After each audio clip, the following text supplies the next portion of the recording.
Gracias, José Luis. Efectivamente, damos la cordial bienvenida al economista Carlos Julio Emanuel. Economista, qué gusto que nos acompañe. Buenos días y bienvenido. Buenos días y muchas gracias. Economista, usted escuchaba en la nota periodística lo dicho por el presidente de la República, lo dicho por el representante de las universidades y además lo dicho por el ministro de Finanzas. Por una parte, el presidente les ha dicho, estén tranquilos, la gratuidad en la educación superior no se va a ver afectada, tampoco el tema de las becas. Sin embargo, el representante de las universidades dice estar preocupado porque a pesar de aquello, los recortes que propone o plantea la proforma presupuestaria del 2019, según señala él, sí se van a afectar, a lo mejor y mucho más en los semestres futuros. ¿Qué opina usted? Bueno, yo creo que hay algunos problemas referentes a la proforma presupuestaria, por eso el Foro de Economía y Finanzas al que me pertenezco ha enviado una comunicación a las autoridades para que la Asamblea devuelva al Ejecutivo la proforma para que se analice a fondo cuáles son los problemas existentes. Mire usted, hay ingresos sobreestimados, el petróleo en la proforma está por encima de $58 y ya hoy día está en 56 en la realidad, sin tomar en cuenta el castigo que lo bajaría seguramente alrededor de 50. De manera que hay problemas en la proforma. ¿Estaríamos entonces basándonos en un precio de petróleo irreal, sobreestimado? Definitivamente. Si la proforma dice que el precio del petróleo va a ser 58.3 dólares y hoy, mire usted la prensa, el petróleo está en 56, ya estamos $2 menos de lo que está en la proforma. Y eso sin tomar en cuenta que el petróleo ecuatoriano tiene un castigo de alrededor de 5 o 6 dólares, por lo tanto estaríamos ya con un déficit de alrededor de 7 u 8 dólares con respecto solamente al petróleo. Por eso es que hemos pedido que la proforma se devuelva al Ministerio de Finanzas para que se analice a fondo cuál debe ser la realidad presupuestaria. ¿Y cuál debería ser la realidad presupuestaria en el punto específico del petróleo al que usted ha hecho referencia? Mire, si uno quisiera realmente manejar el presupuesto conservadoramente, debería poner el petróleo a 40 dólares, porque si el petróleo sube, pues sería una bonanza para el país, pero si baja como ha estado bajando y se prevé que para este año venidero la demanda del petróleo va a disminuir y la oferta va a aumentar. Acuérdense usted que Estados Unidos ahora tiene un rol protagónico en materia petrolera, de manera que no debemos estar pensando solamente en el tema del petróleo como algo que nos va a sacar del problema en el que estamos. ¿Pero no nos bajamos demasiado a 40 dólares? Pero el problema es que si usted maneja las cosas conservadoramente y el petróleo está por encima de eso, pues muy bien para el Ecuador. Pero si ocurre al revés como está pasando ahora, de repente usted generó expectativas que no se van a poder cumplir. Ok. En el tema del petróleo, usted dice no podemos pensar en depender exclusivamente de precios altos en petróleo. ¿Qué otra cosa o de qué otra cosa podríamos agarrarnos, tomando en consideración la crisis económica que vive el país? El problema de la crisis económica del Ecuador es que los ingresos del gobierno se quedan cortos frente a los egresos en términos anuales en alrededor de 8.000 millones de dólares. Por eso esta proforma dice que el Ecuador va a requerir financiamiento del orden de 8.100 millones de dólares. Ajá. ¿Cuánto fue el requerimiento financiero para este año que está por terminar? 8.400 millones, es decir, no ha cambiado absolutamente nada. ¿Y qué significa esto, Luisa? Que si usted necesita financiamiento de 8.000 millones de dólares en números redondos en un año, usted requiere conseguir alrededor de 600 millones de dólares mensuales que le hacen falta para poder pagar todo lo que hay que pagar, universidades, médicos, etcétera. Definitivamente, pues es una situación que lo lleva al ministro de Finanzas a proponer operaciones como las que se acaban de proponer, de entregar 1.250 millones en bonos y recibir 500 millones. Estos son préstamos que se inventaron hace como 500 años en la Lombardía, en Italia. Son los préstamos lombardos. O sea, usted coge 500 millones de dólares y tiene que dar 2,5 veces en garantías. en colateral.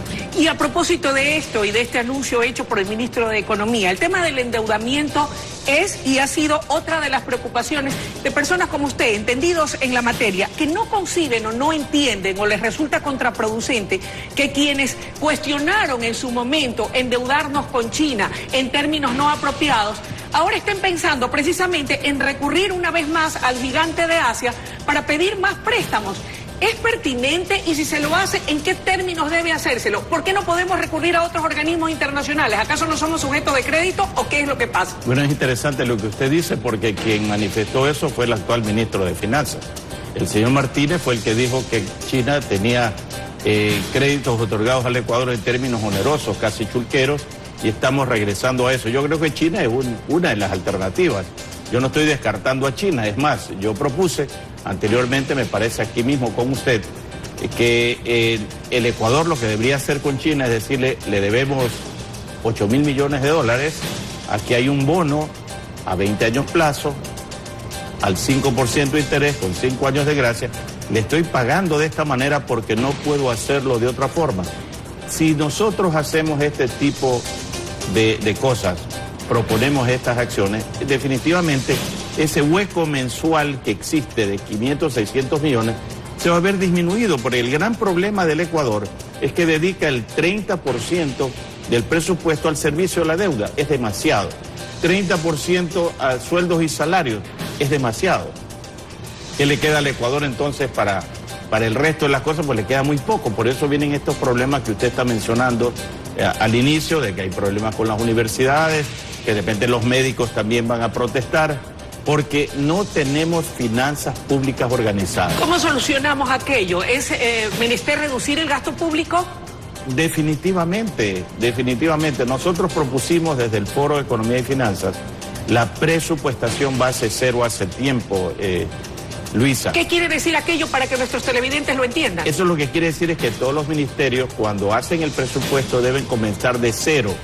No deben usar las cifras del año anterior y aumentarle un porcentaje por la inflación. Es lo mismo que hace usted, o hago yo, o hace cualquier persona que hace las compras semanales para su casa. Lo que hace es preguntar a la empleada doméstica qué tenemos en la despensa para no tener que comprar. Si la semana pasada compramos 10 libras de arroz y tenemos todavía 3 libras, no hay que volver a comprar 10, pues habrá que comprar 7. Eso es la presupuestación base cero. Todo el tiempo debe comenzar de cero y luego comenzar a hacer el presupuesto. Si el presupuesto no es devuelto por la Asamblea para que el Ejecutivo haga esas modificaciones y ajustes y se aprueba como tal, ¿qué es lo que va a pasar en el Ecuador? Bueno, vamos a tener problemas como lo que usted ha estado señalando, como los que señaló el presidente. No se preocupen, si va a haber plata para las universidades. Y seguiremos en las mismas. Cuando no va a haber. Yo creo que el Ecuador requiere en estos momentos, Luisa, de medidas más audaces, porque estamos enfrentando una crisis grave. ¿Como por ejemplo? Como por ejemplo bajar los impuestos. Bajar los impuestos como lo hace Estados Unidos, como lo ha propuesto esta versión portuguesa de Trump, que es el señor Bolsonaro, a través de su nuevo ministro de Economía, el señor Paulo Guedes, ha prometido que en su gobierno van a bajar los impuestos. ¿Aquello daría resultado aquí en el país? Pero por supuesto, siempre da resultados bajar los impuestos, porque eso deja el dinero en el bolsillo de la gente, con lo cual aumenta el consumo, se dinamiza la demanda y crece la economía. Eso ocurre en todo el mundo, Luis. Ok, no se inventa la pólvora en todo caso. No se inventa Para finalizar, Ecuador recibirá más de 4.616 millones de dólares, de acuerdo a lo que dice el presupuesto, de un organismo internacional no identificado. ¿Qué razones válidas podrían haber existido para obviar el nombre de dicho organismo? ¿O es que no existe? Bueno, eso es una pregunta directa al ministro de Economía y ojalá se la hagan en la Asamblea.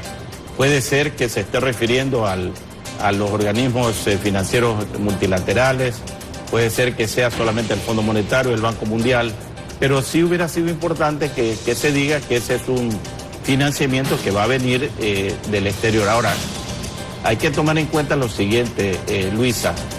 El Fondo Monetario Internacional, entidad en la que yo trabajé por alrededor de 5 años, tiene como costumbre proponer condiciones que a veces no son las más adecuadas para el momento que vive el país. Por ejemplo, en los actuales momentos, Ecuador de ninguna manera requiere un aumento de los impuestos, todo lo contrario, y parecería ser que entre las propuestas del Fondo Monetario estaría aumentar el IVA al 15%, lo cual sería desastroso para la economía ecuatoriana. Nosotros también, como Foro de Economía y Finanzas, estamos opuestos al alza de los impuestos, y esto va en línea con algo que usted, periodista acuciosa, recordará que dijo el presidente de la República cuando asumió las funciones: no más impuestos. Lo recuerdo. No más impuestos. Entonces yo también considera el Foro de Economía y Finanzas, no más impuestos. Cuidado por aceptar un acuerdo con el Fondo Monetario Internacional. Vamos a aceptar aumentar el IVA al 15%, porque sería definitivamente